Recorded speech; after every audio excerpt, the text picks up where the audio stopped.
Horizon Zero Dawn, a game I've been looking forward to ever since I saw the trailer for the first time. I think around E3 2016, honestly. Not too sure about that, but frankly, it doesn't matter all that much. Basically, the full game is coming out in less than 2 months, so I figured I would present you all with everything we know about Horizon Zero Dawn so far. And obviously, when the full game comes out, expect some gameplay videos as well. And apart from that, let's just hope that this game is just as good as I imagine it to be. Anyway, with that said, first things first, release dates. Now, for those who don't know this just yet, Horizon Zero Dawn is set to release on the 28th of February in North America and over here on the 1st of March, and the same thing goes for the rest of Europe. Now, originally this game was actually set to release late 2016, however, according to the managing director Hermen Hulst, they needed extra time to deliver on their ambitious vision, aka the game simply wasn't up to standards yet. Maybe there were too many bugs, maybe there were too many glitches, Lord knows, maybe they had to add a few things here and there, aka that's a 3-month delay for it. Now, to be fair, right? A lot of people were bummed down by this, but considering it's the first of hopefully many Horizon Zero Dawn games, they can't really bring us a half-decent game at this point in time. This one needs to be a bit of a banger, and hopefully this will make that come true. Anyway, time to get into the bread and butter things. The game is actually set on Earth, for those that haven't figured that out as yet. Roughly 1,000 years into the future. And of course, our civilization, as we know it, aka the old ones, has come to an end. And everything we know today has been reclaimed by nature, which would happen in that time period. But the annoying thing is Guerrilla Games is very tight-lipped about the origins of the robots, but have stated in interviews that we'll be able to find out all about them by exploring the ruins of the old worlds. Of course, it's an open world RPG, kind of like a mixture between Skyrim and Far Cry based on the gameplay we've seen so far. Now, this of course means multiple quest lines, lots of emphasis on combat, and of course also lots of emphasis on exploration, looking for resources, little treasures, and all that jazz. Anyway, in the gameplay we've seen so far, we've also seen some typical RPG elements like damage numbers, loot drops, but apparently the game is easier to understand than most RPGs, or at least that's what Guerrilla Games is going for, because in that case, the game will be much easier to pick up, much easier to get into, and obviously if the story is good alongside, that's definitely going to help them get out there. Anyway, here's a little section for one of the recent trailers showing an AI protected door. Now let's be honest over here, I'm fairly confident this is one of the quote-unquote old ruins we get to explore in the full game. Anyway, so next up, in terms of main character, obviously the main character in this case is Aloy. Now, to be fair, we know practically nothing about her. The only thing we know is that even at an early age, she was showing extreme agility and also great combat skills. So we know there's something special about her, we just don't know what. Now, a lot of people are speculating that she's actually half human, half robot. I'm not too sure if I'm on board with that just yet, but hey ho, only time will tell, right? Anyway, so like I said before, we know nothing about her. However, the people she's with also know very little about her. Basically, a recent trailer shows that at some point, someone somewhere basically found her, and they decided to raise her as one of their own. So just casually assume that a lot of the story is about her finding answers, who are her parents, where does she come from, why did our civilization end, etc. The girl is a curse. She came from nowhere. She is no one. When they told me to raise you, I didn't ask questions. Why am I an outcast? Who was my mother? Anyway, so next up, weapons and traps. Now, so far we've seen quite a bit of gameplay showcasing 3 different types of arrows. Of course, you have the standard arrows, which in this case are armor-piercing arrows. But there are also 2 types of special arrows. Explosive arrows dealing a ton of damage, and then also electrical arrows, which of course are used to stun the robots. And in that case, you've got some more time to basically aim for the weaker spots. So again, this will help you deal more damage.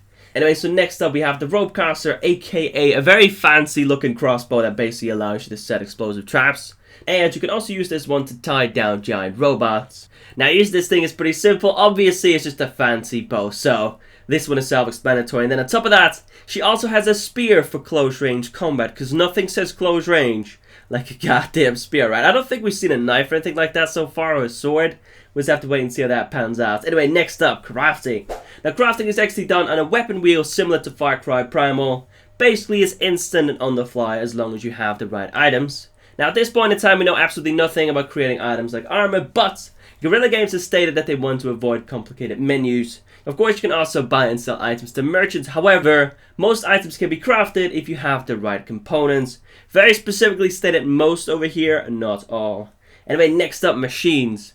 Now, obviously, we've seen quite a few machines already. Most of these machines represent animals we have in the quote-unquote real world, such as giraffes, eagles, crocodiles, bulls, deer, etc. Now, we actually know of 3 machines so far. For starters, we have the Grazers. Now these AI act as a herd, meaning if started, most of them will run away in a pack. However, the alphas of that herd will go aggressive and obviously attack you to give the rest of them a fighting chance to escape, so keep that in mind. Next up, we've also seen a little gameplay showcasing Watchers, and then finally we have a very big machine called the Thunderjaw.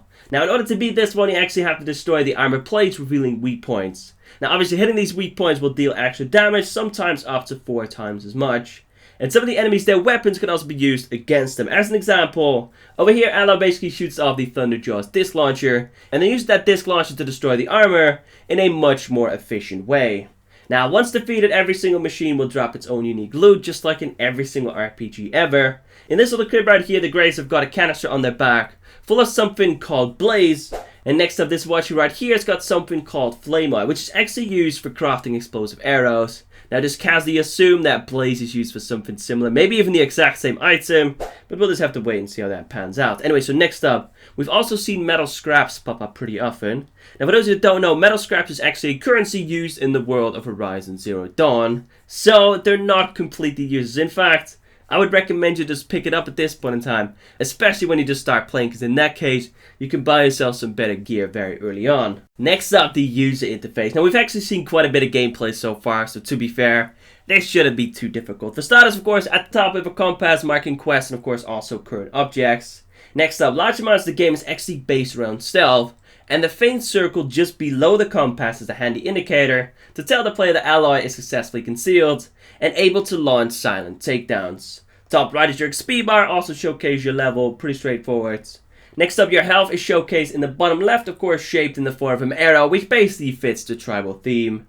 And then finally, bottom right, we have your current weapon and also your ammo counts. Now here is a little sad thing, there's actually no multiplayer at this point in time for Horizon Zero Dawn, so expect a very in-depth storyline, lots of things to explore, lots of things to unlock, and hopefully that'll keep us busy for a very, very long time. I mean, to be fair, right?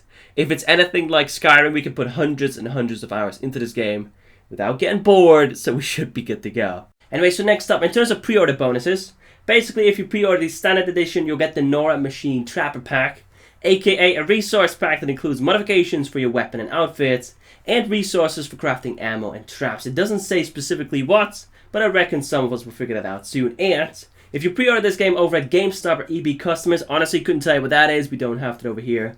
But in that case, you get some extra pre-order bonuses. For starters, the Nora Lookout outfit, a unique outfit with enhanced camouflage, and an extra modification slot as well. And the Nora Longshot Bow, a hunting weapon with improved accuracy, and also an extra modification slot. Anyway, so next up, the Horizon Zero Dawn Digital Limited Edition. Of course, you can only pre-order this one in the PlayStation Store. In this case, you get quite a few different things. For starters, 2 resource packs, the Karya Trader Pack and the Nora Machine Trapper Pack. Also 2 outfits, the Karya Storm Ranger outfits and the Banuk Trailblazer outfits. And next up, 2 weapons, the Karya Mighty Bow and the Banuk Cullen Bow. Honestly, I couldn't tell you what that's all about, but I'm sure some of us will figure it out soon enough. In fact, I think I might pre-order this one. Just have to wait and see. This one isn't too much more expensive than the standard one. I think by default the game's obviously going to be $60, 60 euros. And if I'm not mistaken, £44, something like that. This one, if I'm not mistaken, is €69.99 euros. So same thing goes for dollars. And obviously, what would that be in pounds? Like 58? Lord knows, something like that. And then finally, we have the Horizon Zero Dawn Collector's Edition. This one includes a 9-inch Aloy statue, a steelbook case, including Horizon Zero Dawn, obviously. Next up, the Art of Horizon Zero Dawn, a 48-page art book. Next up, an exclusive PS4 theme, which personally I couldn't really care less about. Also, the Karya Storm Ranger outfit and the Karya Mighty Bow, the Banuk Trailblazer outfit and the Banuk Cullen Bow. And then on top of that, some more packs, the Banuk Traveler Pack, the Karya Trader Pack, the Nora Keeper Pack, and then finally the Nora Machine Trapper Pack. We have to find the killers. So you will have to leave the sacred land. Where the trail leads, I will go.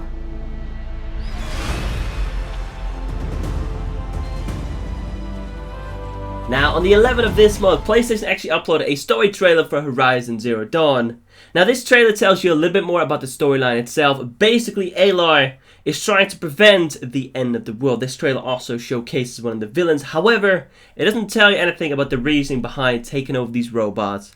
making them corrupt, and then so on and so forth. So still, even after watching this trailer, we know very little about this game, which frankly is starting to really annoy me. I just want to play this damn game already. How much longer is it? Like 6 weeks, something like that, and then after that, we should be good to go. Anyway, if that being said, if you enjoyed this one, some support, a like rating would be very much appreciated. Of course, if not, that's cool. If you want to, you can also follow me on Twitter, Facebook, Instagram. You can find other things down below in the description. And then finally, in fact, as always, thank you all so much for watching. Thank you for the continued support. And of course, I will catch you in the next one. Take it easy.